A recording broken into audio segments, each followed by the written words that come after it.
Dear students, आज मैं सारा आकाश उपन्यास के उत्तरार्ध का चैप्टर 3 पढ़ाने जा रहा हूँ। ध्यान दो। 2 दिन बाद वह भाभी से प्रभा के लिए एक साधारण धोती मांगने गया, पर उन्होंने मना कर दिया और कहा कि शायद अम्मा के पास हो। वह डरते डरते अम्मा के पास गया। उन्होंने भी कोई धोती न होने की बात कही। समर ने शादी की कोई धोती रखी होने की बात की तो वे भड़क गईं। ध्यान देने की बात है बच्चों, उसकी धोती बड़ी फटी हुई थी। धोती माने साड़ी। यहाँ पर पश्चिमी उत्तर प्रदेश में औरतों की धोती का मतलब औरतों की साड़ी, पुरुषों की धोती मतलब पुरुषों की धोती। ध्यान दो, यहाँ धोती शब्द का जो प्रयोग किया गया है चैप्टर 3 में, मतलब वह किसके लिए धोती की बात की जा रही है? प्रभा के लिए। एक्चुअली प्रभा की धोती एकदम फट गई थी, धोती थी नहीं उसके पास, साड़ी वगैरह। भाभी से मांगता है। भाभी बोली कि नहीं है, क्योंकि भाभी तो ईर्ष्या और द्वेष रखती थी प्रभा से अंदर ही अंदर।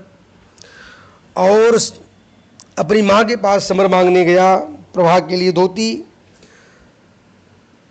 तो माँ भी मना कर देती है कि मेरे पास भी नहीं है, और भड़क भी जाती है, बड़ा पत्नी भक्त हो गया है तू, उसके लिए साड़ी मांगने मेरे पास आया। ध्यान दो, उसके आगे उसकी ससुराल से कुछ ना आने की सफाई जोर जोर से चिल्ला कर देने लगी। उन्होंने समर पर ताना मारा कि बहू ने ही उसे सिखा पढ़ा कर भेजा है। तभी बाबूजी आए और माँ ने उनसे कहा कि वो अपनी शादी का हिसाब मांग रहा है। बाबूजी भी भड़क उठे। उन्होंने कहा, कमाने धमाने को कौड़ी नहीं और बहू की तरफदारी को शेर, शर्म नहीं आती। थू है ऐसी बेहयाई पर। ध्यान दो, यानी बाबूजी ही थे। पहले के लोग यानी गार्जियन कितने स्ट्रिक्ट होते थे। सोच सकते हो बच्चों की समर की शादी हो चुकी है, इसके बावजूद भी बाबूजी जब चाहते थे पीट देते थे समर को, डांटते थे, फटकारते थे। वह था संयुक्त परिवार का दबदबा और रोब। ध्यान दो आगे बच्चों।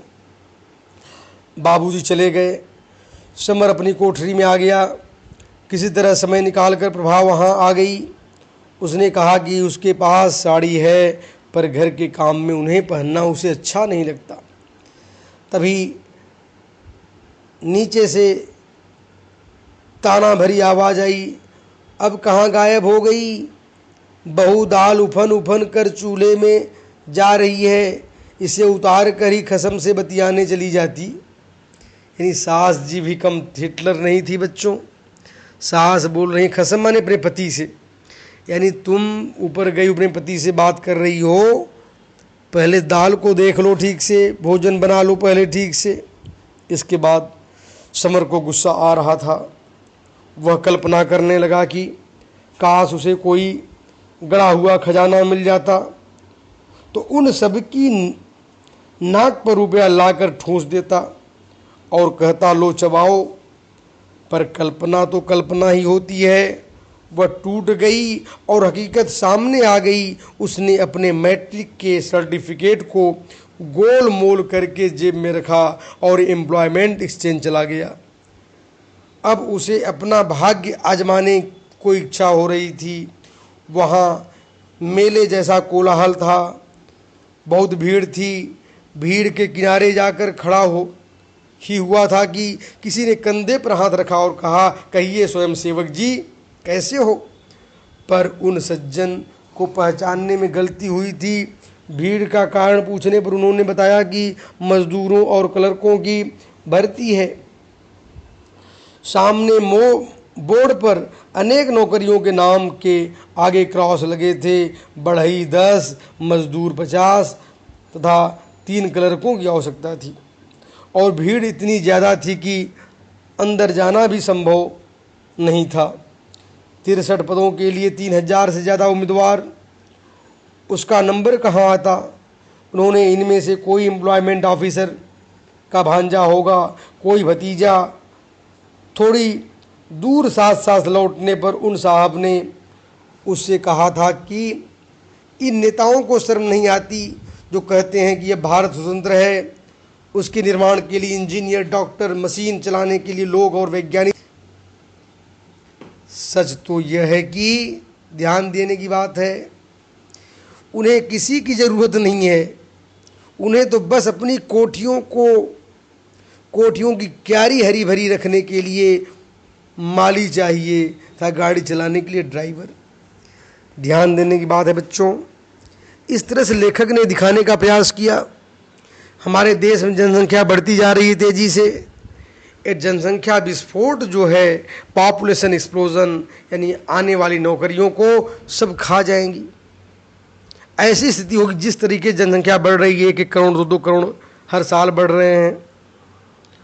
आने वाले समय में ऐसा प्रतीत होता है कि नौकरी मिलेगी नहीं, लोगों को काम मिलेगा नहीं, क्योंकि ये जनसंख्या बढ़ने के कारण, उस जमाने में सोचो जनसंख्या के कारण उस बेचारे समर को नौकरी मिलना मुश्किल हो गई थी।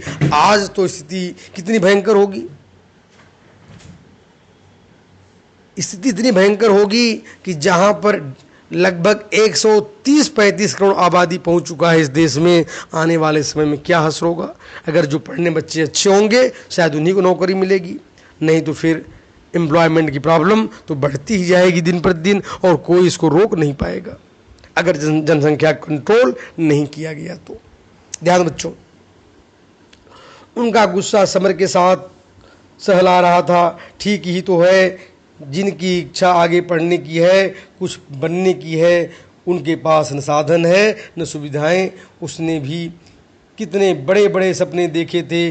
दयानंद से लेकर शिवाजी, रविंद्रनाथ, गांधी, नेहरू को अपना आदर्श बनाया था। सभी को जीवन गाथा पढ़कर रोमांचित हो उठा था। उसने बाधाओं को हटकर मुकाबला करने का संकल्प किया था। प्रभा को भी अपने मार्ग को बाधा माना था। उसने बात न कर वह स्वयं को कितना प्रसन्न अनुभव कर रहा था। उसे लगा था कि भाग्य उसका साथ दे रहा है, बाधा स्वयं ही हट गई थी। पर ये सब बातें काल्पनिक और निराधार थीं। उसके जीवन में उसको ऐसा लगा कि उसका जीवन अब सुख में हो रहा है, नौकरी आराम से मिल जाएगी, लेकिन नौकरी इतनी जल्दी मिलने वाली कहाँ है। ध्यान बच्चों, इसके बाद वहाँ पर एक सज्जन से मुलाकात हुई।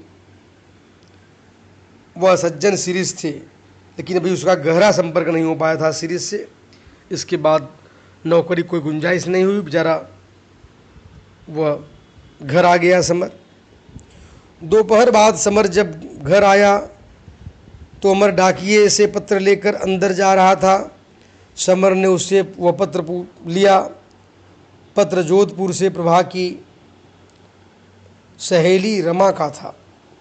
पत्र लेकर वह भीतर आया। उसने देखा कि प्रभा एक कोने में बैठी आटा छान रही थी। पत्र देखते ही वह हुलस पड़ी। समर के कहने पर भी उसने पत्र नहीं पढ़ा और उसे संभाल कर अपने संदूक में रख देने के लिए कहा। उस दिन उसने पति से कहा कि उसने खाना क्यों नहीं खाया, वह तो जरा से नहीं खा।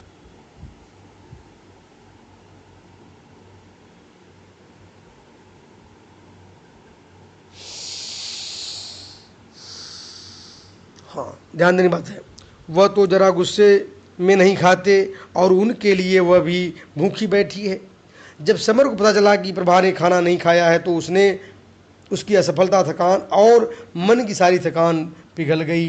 खाना मांगने पर उसने कहा कि आधा घंटा में ताज़ा खाना बन जाएगा, बासी क्यों खाओगे।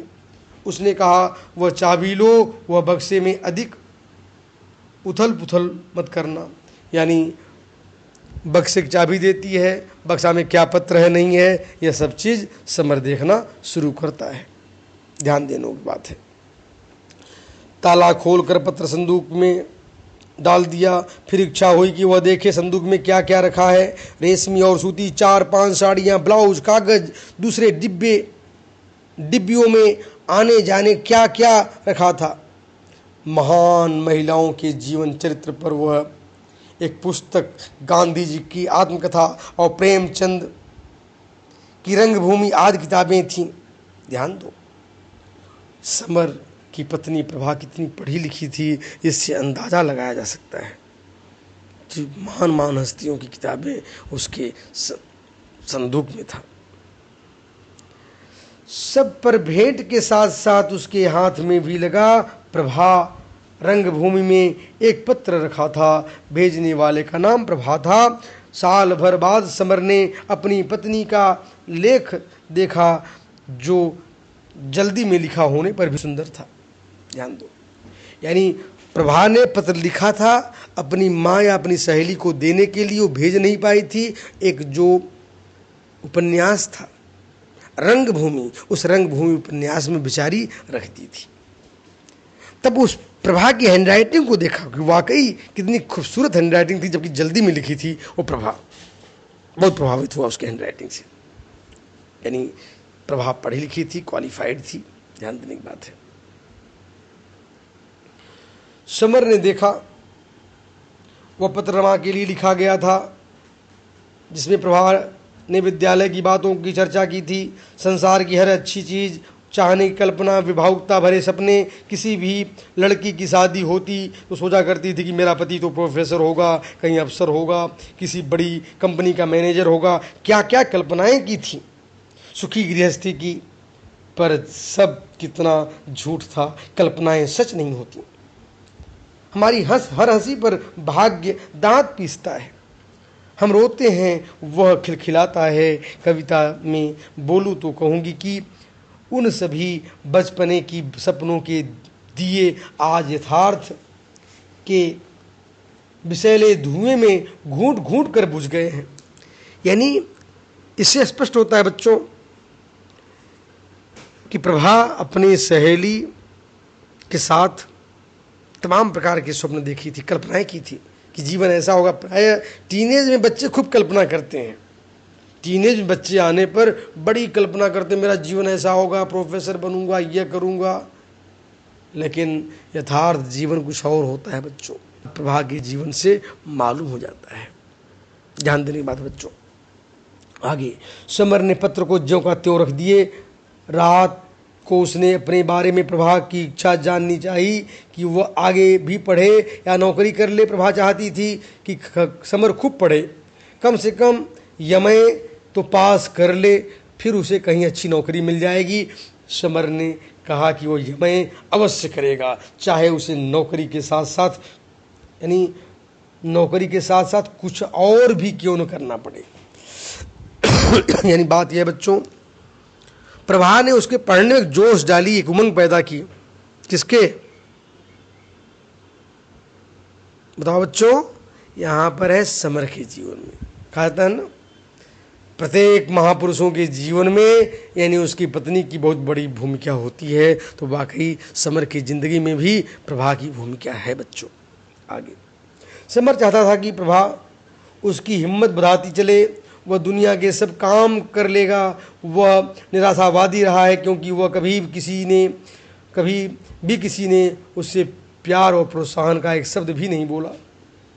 उसने निश्चय किया कि घर से वे दोनों कुछ नहीं लेंगे और नौकरी तलाशने के लिए वह पूरा दम लगाएगा। वह बहुत निराश था, पर प्रभा के साहचर्य से वे निराशा के बादल छट गए। यानी यहाँ पर उपन्यासकार महोदय हमारे राजेंद्र यादव जी ने यह बताने का प्रयास किया कि किस प्रकार से प्रभा का प्रेम समर के जीवन में उसके जो निराशा के बादल थे, निराशा के बादल को छांट कर उसमें आशावादी जीवन का संचार कर देता है। और मनुष्य के जीवन में आशाएं ही उसको लक्ष्य तक पहुंचाती हैं। जो व्यक्ति निराशा के काल गह्वर में समा जाएगा या डूब जाएगा, उसका जीवन तो वहीं नष्ट हो जाता है। इसलिए हे मानव, हे बच्चों, कभी भी निराशावादी मत बनो, आप आशावादी जीवन का संचार करो। इस तरह से बच्चों, आज मैंने अध्याय नंबर 3 उत्तरार्ध का समाप्त कर दिया। अब समाप्त होती है आज की कक्षा। धन्यवाद।